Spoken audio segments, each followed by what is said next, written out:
Assalamualaikum warahmatullahi wabarakatuh. Pada video kali ini kita akan membahas mengenai jaringan permanen, masih bagian dari pokok bahasan struktur dan fungsi tumbuhan. Jaringan permanen adalah jaringan yang terbentuk dari diferensiasi dan spesialisasi sel-sel hasil pembelahan jaringan meristem. Diferensiasi adalah perubahan bentuk sel yang disesuaikan dengan fungsinya. Sementara spesialisasi adalah pengkhususan sel untuk mendukung suatu fungsi. Jaringan dewasa umumnya tidak mengalami pertumbuhan lagi atau sementara berhenti pertumbuhannya. Jaringan dewasa ini juga disebut sebagai jaringan permanen.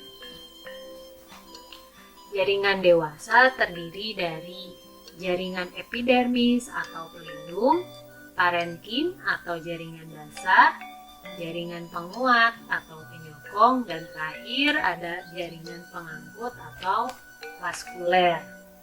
Kita bahas satu-satu yuk. Epidermis berada paling luar pada bagian akar, batang, daun, buah, dan bunga. Jika kita ambil contoh, ada sebuah daun yang dipotong melintang, kemudian diletakkan pada sebuah mikroskop, kurang lebih gambarnya seperti ini ya. Nah, epidermis ini jaringan yang terletak paling luar. Luarnya daun berarti ada di atas dan di bawah. Maka epidermis itu ada epidermis atas daun maksudnya, atau bawah daun. Nah, ini lapisan epidermisnya. Coba kalau misalkan kita lihat lapisan epidermisnya saja. Bentuknya itu seperti ini, tidak tetap atau tidak beraturan. Dan dia memiliki satu inti sel. Yang kedua, ada jaringan parenkim. Jaringan parenkim ini letaknya ada di bawah jaringan epidermis atau di antaranya. Nah, si jaringan parenkim ini juga disebut sebagai tempat bagi adanya jaringan-jaringan lainnya. Jaringan parenkim itu berdasarkan fungsinya ada beberapa jenis, di antaranya yang pertama asimilasi, merupakan jenis parenkim yang terdiri dari sel-sel yang mengandung klorofil.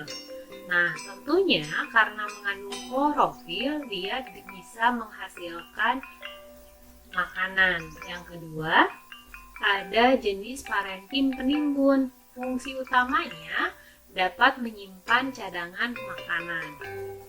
Yang ketiga, itu ada jenis parenkim yang menyimpan air. Yang terakhir, aerenkim itu fungsi utamanya adalah menyimpan udara. Apakah semua parenkim itu memiliki keempat fungsi ini? Tidak. Jadi, masing-masing jenis parenkim memiliki satu fungsi atau dua fungsi. Misalkan parenkim air itu selain menyimpan air juga bisa menghasilkan atau melaksanakan fotosintesis sehingga dia menghasilkan makanan. Selanjutnya ada jaringan penyokong, yaitu fungsinya menunjang bentuk tubuh tumbuhan, terdiri dari kolenkim dan sklerenkim. Untuk kolenkim ini fungsinya adalah untuk menyokong bagian tumbuhan yang masih muda, sementara sklerenkim itu fungsinya untuk menyokong bagian tumbuhan yang sudah tua. Terakhir, ada jaringan vaskuler. Jika sebuah batang dipotong melintang dilihat dari atas, maka terdapat floem dan xilem. Xilem bagiannya terluar, sementara floem itu bagian yang ada di dalam. Sementara jika dipotong secara horizontal, penampakannya seperti ini. Fungsi utama xilem itu untuk menyalurkan air dan mineral dari akar ke daun. Sementara yang bagian tengahnya ini jika dipotong secara horizontal, bentuknya seperti ini adalah phloem. Fungsi utamanya adalah menyalurkan hasil fotosintesis dari daun ke seluruh bagian tumbuhan. Sekian, Assalamualaikum warahmatullahi wabarakatuh.